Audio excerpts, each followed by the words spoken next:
I pretty much learned through trial and error. I saw what worked and what didn't work. I've always established classroom routines and procedures, and pretty much the foundation is always the same. However, it switches. The only thing that switches is the group of students. So I let them know like the expectations in the beginning of the school year, and we just practice them and review them daily. Explain each expectation and what I expect for them to do daily. And the students practice that. So if I'm explaining to them like this is the procedure when we line up. So I give them the steps of how we line up properly, quietly. And then after that, they will practice it. And we review the steps that it takes to line up throughout the day.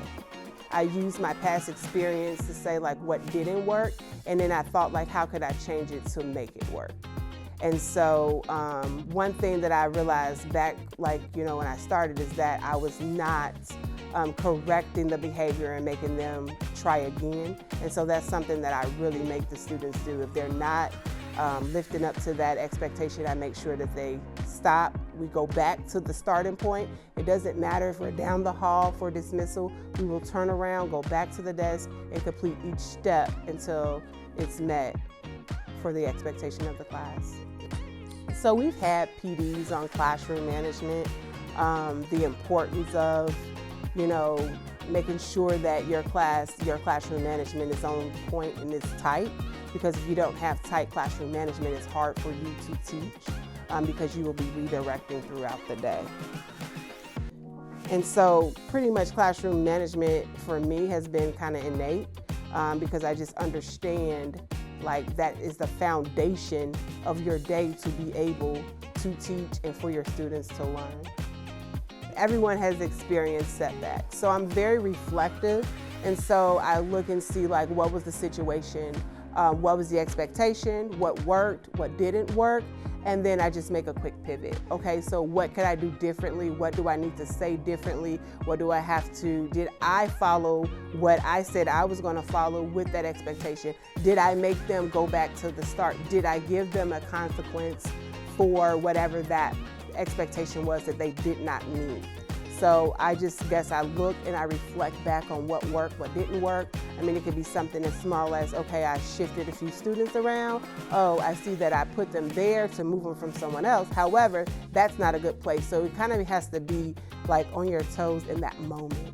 First, I would say establish expectations.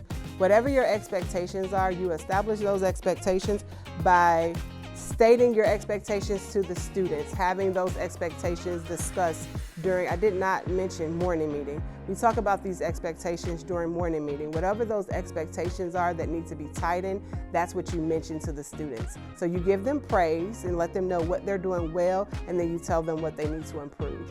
So throughout the day, you're giving them feedback. Okay, are you all meeting those expectations? Do not bend.